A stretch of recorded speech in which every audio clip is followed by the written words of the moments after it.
Sir మీరు ఈ Dasara season తర్వాత మిథున రాశి వాళ్ళకి రాజయోగం పడుతుందని చెప్తున్నారు సార్. అవును.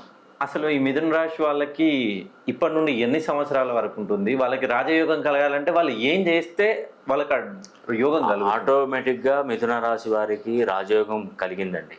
ఓకే. మే 15వ తారీఖు నుండి గురువు మిథున రాశిలోకి వచ్చాడు. మనం ఎప్పుడైతే గురువు 15వ తారీఖులో మే 15వ తారీఖున గురువు మిథున రాశిలోకి వచ్చాడో అక్కడ నుండి 6 ఇయర్స్ రాజయోగం. దాదాపుగా ఇక్కడికి 6 నెలలు అయిపోతుంది కంప్లీట్ అయిపోయి మిథున రాశి వారికి. ఓకే. మీరు అనొచ్చు, అయ్యో మాకు ఇంకా ఏ ఎదుగు లేదు బొదుగు లేదు, అసలు ఏం జరగలేదు కదా మాకు అంటారు. అవును సార్. అది జరగాలంటే దానికి అర్హత అనేది ఉండాలి. ఆ అర్హత మీ దగ్గర లేకపోతే మీరు ఎన్ని చేసినా కూడా వృధానే అయిపోతుంది. ఓకే.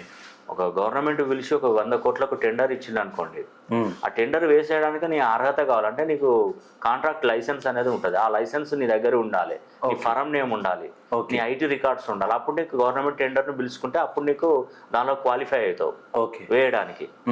ఆ అర్హత లేకపోతే మనం ఎన్ని కోట్ల టెండర్ వచ్చినా కూడా దాన్ని మనం అందుకోలేము. Yes sir. సో నేను అనేది ఏంటంటే మిథున రాశి వారికి అర్హత అనేది ఉండాలి. అర్హత అనేది మీ పేరులో ఉందా లేదా చూసుకోవాలి, మీరు పుట్టినటువంటి జాతకంలో ఉందా లేదా చూసుకోవాలి. ఓకే. ఒకవేళ లేదనుకోండి దాన్ని మనం కల్పించుకోవాలి అర్హతను. ఏదైనా ఒక 10th క్లాస్లో పిల్లోడు ఫెయిల్ అయిపోయాడు, పోతే ఆ ఫెయిల్ అయిన సబ్జెక్టు మళ్ళీ తిరిగి రాస్తేనే కదా పాస్ అయిపోయేది. అవును సార్. దాన్ని అలాగే వదిలిపెడితే ఏమవుతుందంటే అలాగే ఉంటుంది.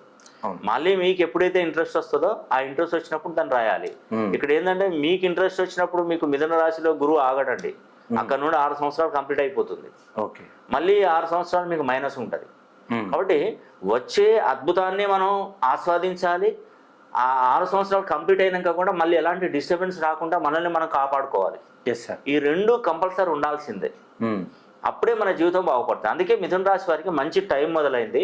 వీలైతే నన్ను ఒకసారి సంప్రదించే ప్రయత్నం చేయండి.